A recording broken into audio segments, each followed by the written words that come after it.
So we are going to be talking about the mealworm farms today. So without further ado, here we go. Hi, hey y'all. I'm gonna do a video on our mealworms, on how everything got set up, what I don't like, what I do like, what the tank works for me, what doesn't. Beetles in it right now. If you do not know this already, when you get mealworms in adult form are beetles. So I have just like, this was like a shipping carton, I think. I just like tore a couple pieces off of in here.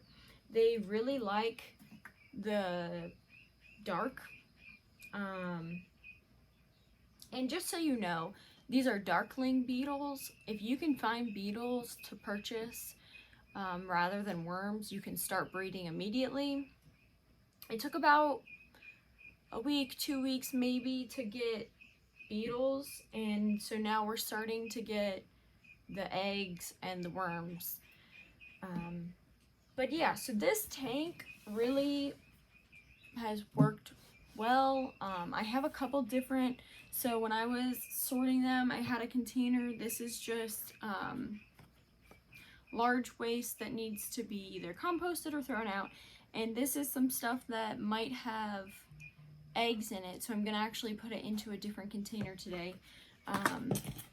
This was the container they were in previously. You can see there still are beetles and worms in here. I'm gonna actually do the rest of the cleaning of this and sorting them into worms and beetles, and then I'll have the rest of this possible eggs go into another container. My beagle decided she was gonna come sneak in the video, but this is my container that has worms and some that are starting to turn into beetles. The stage I need my tweezers. The stage in between worms and beetles look like this little guy. I'll do a close-up video on this. Did try to do a tower, and one of the drawers is out of here because I was actually using it to take some worms out. But so the top one has that bottom cut out of it and mesh lining in it, and then this tray is supposed to be for the eggs. However, when I set this up and did the original video, I kind of rushed because I'm moving the camera. I kind of rushed because I had just gotten the worms and hadn't expected them to come in so soon. The estimated shipping was like a week, and it got here in a day, and I was like, okay then. So I did it kind of quickly, and this container is uber small. Like, this thing is small compared to how many worms I ordered, but it was just sort of a temporary thing, and I wanted to try to see how the tower method would work, but it failed on me, basically. I need to build a better one, something maybe larger, and a little bit more time and effort put into building it, because I like glued the screen on, and then the glue wasn't holding, and then I tried taping it, which is what this red stuff is, and now the tape is like not holding up. It's just really weird. So I'm actually going to move them out of there today into another container. But in here you can see, this is another reason why I really like these tanks. I have a bunch of them. Hey, knock it off. I have a bunch of these tanks, but I got a couple that I brought with me and a couple that came from my girlfriend Karin. But the inside of the tank has oats as like the bedding substrate type material. I did try a couple others. They came in wheat bran, which is fine, except for like this. It's a little hard to do this, but this is like what it pretty much turned into, like this little like dusting. After the beetles and worms had kind of like eaten some of it, and it attracts ants like super badly. I had ant infestation. There is still some ants in a couple of the containers, which is why I've been cleaning them out and sorting them so much recently. Once they kind of get in their spots and I can get everything cleaned out, I don't foresee me needing to do all of that so often, but the ants were just causing all sorts of problems, and so I really wanted to switch them over. And these oats, like, they're like cheap off-brand, or like, you know, whatever thing of oats. I haven't been able to find a like supplier for large amount of oats. Like, I want a 50-pound bag or something similar, but I haven't found a supplier that has it in stock that's reasonably priced, which I probably won't, because prices are crazy right now. So I did try doing, when they first got here, I didn't have any oats on hand. I had actually just used them all for some of the birds. So I had like shredded paper and some like packing supply, like kind of like cardboard breakdown paper type deal, that I use. I use a little bit of wood shavings. I don't like any of those. I'm currently trying to clean it out so that there is no paper shavings in there. The paper shavings just kind of become a bother when you're trying to sort stuff. So I don't recommend doing that either. I mean, you can, but the way I have everything being sorted, I just didn't really care for it. Kind of just like gets in the way, and it doesn't really provide much of anything other than just like climbing space for the beetles. The worms really didn't like do a whole lot with it, so it was fine to begin with, but then when the beetles you know, came, it really didn't help any. I do have a little bit of this cardboard paper in here, only because it was easy to move them from one container into here with them just already being on it. And they do really like the shade or like dark spaces, so I do provide some stuff that will allow for that to happen. But the bigger the better, because it's easy to move in and out and easy to clean.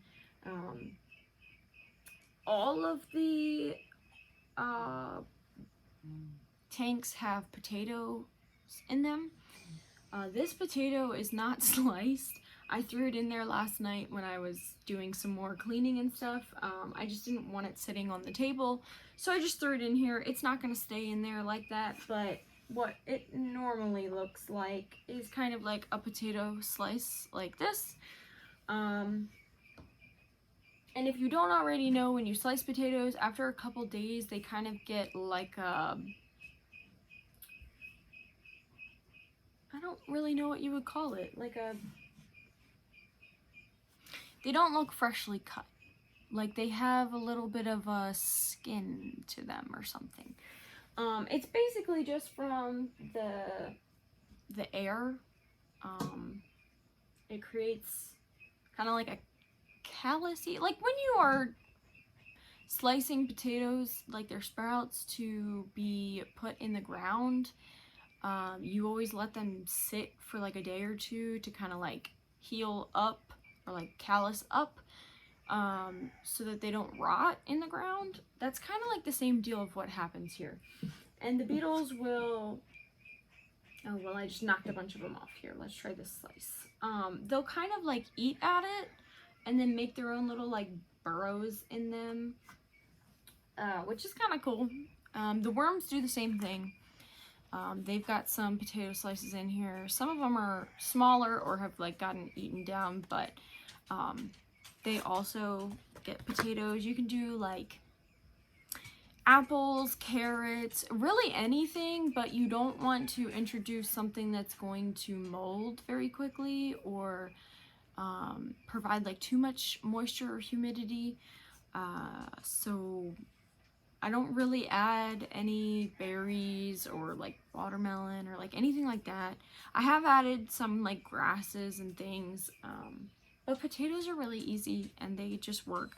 So I've been sticking with potatoes. I'm sure there will be other stuff I throw in there, but a lot of the scraps and stuff either go to the birds or go to the worm composting tank. And so I just don't have it for these tanks. So that is pretty much the setup of the mealworms. And the warmer they are, warmer in climate, the faster they will reproduce or turn into beetles. So our house is not climate controlled and it's been pretty warm the past couple weeks. So they've been moving pretty quickly. I even have a couple beetles in here I need to move over. The young beetles that like are just transforming are like this light color. They like look white with like a little tan head, and they will get darker over time. I'd say going from worm to beetle in a non controlled climate probably takes 4 or 5 days maybe. And so it's pretty quick. I did put a container, like just a small little container, kind of like you would find at a store that you're getting like fishing bait from, kind of like one of those little baby containers. I put one of those with oats and a slice of potato in the refrigerator because that actually will slow down the process, because I do want to start harvesting some of the worms, but I'm building up multiple tanks, breeding tanks, so that I can have a continuous cycle and continue to have more beetles. My goal is to have enough mealworms to supply. See, like I just did this tray yesterday and there's already some beetles in there. Sorry, I'm very easily distracted. But I am trying to have enough mealworms to supply the birds protein during the winter time. Of course, they can't solely eat just worms, but during the winter, the ground is frozen. They can't dig up worms from the ground or bugs. A lot of bugs die down in our area in the winter with how much snow we get. So it's really more or less a project for supplying more feed for the birds. You need a certain level of protein for your birds to lay eggs, and also they need more sun or light. So that's two of the main reasons why in the wintertime birds either slow down in laying or they don't lay, is either they're not getting enough light or they're not getting enough protein. Which I don't force my birds to lay. I don't give them an artificial light. I don't, go crazy on anything, but I would like to supplement some of the feed with the worms. And this is kind of easy. I didn't really have to mess a whole lot with them. If my schedule gets a little busy, I'm not going to have to super worry about them. They do not fly. They cannot fly. And they can't climb this tank side. They haven't climbed successfully on any like plastic containers, which all of the containers other than the tanks are plastic. So I don't have beetles like all over the house or anything, and they don't need Tweezers. Suck for sorting, and I don't mind handling the beetles with my hands, but the worms wiggle way too much. I just kind of like get a weird texture thing with them, so I really don't like handling them with my hands. I need to get a specific set of like entomology tweezers that are a little more gentle and have like the little... I did mistakenly leave one of my open containers in front of a fan, like I had a fan blowing, and it like dried out a good amount of them. So I don't recommend putting them in a room that has like a direct fan unless you have like something over it, a lid or something. A little bit better, I guess. This, I just put some of those oats that were in that drawer in here, but some of like the stuff is just like kind of like broken down, and most of it's like the leftover paper or the wood shavings, like stuff that they don't eat, which is why I like the oats too, is they will actually like eat that. So if, you know, I take a while to put another potato slice in there or something, like they're not gonna starve by any means. And then there's a lot of like dead beetles and bugs. And I've been using this little slice of paper to actually move the beetles into this other tank to make it easier on myself, because hand sorting thousands, I had thousands, so hand sorting all of those is just kind of silly. So I've just been using it and putting it in here as kind of like the sole piece of shading, which is what they want, and just taking it out every once in a while. The reason you don't typically want a tank of all of them together, meaning eggs, worms, and beetles, or like transitioning into beetles sort of thing,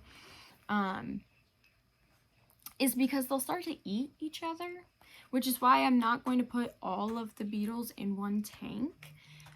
They're going to have a couple different tanks, and I'm going to see like what is easiest to clean and see what size, because I'm still learning a little bit about how many beetles should be in one tank. So this is like a super duper small drawer compared to this whole tank. Like this tank is pretty big for them. So I'm experimenting a little bit. So I've got this little baby itty bitty drawer. I've got this size that's going to have some in there. I've got my big round one that's gonna have some, and then my tank.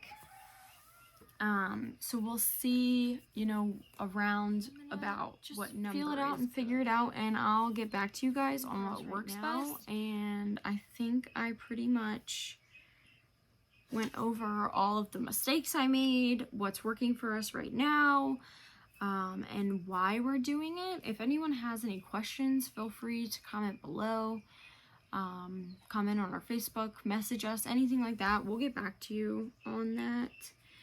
I do have some upcoming projects we're working on, which is why we have so much going on, and I'm filming on my couch. But I promise I will get back to you, you know, with sidebar for a second, not specifically about the mealworms, but I want to touch on what I was saying before.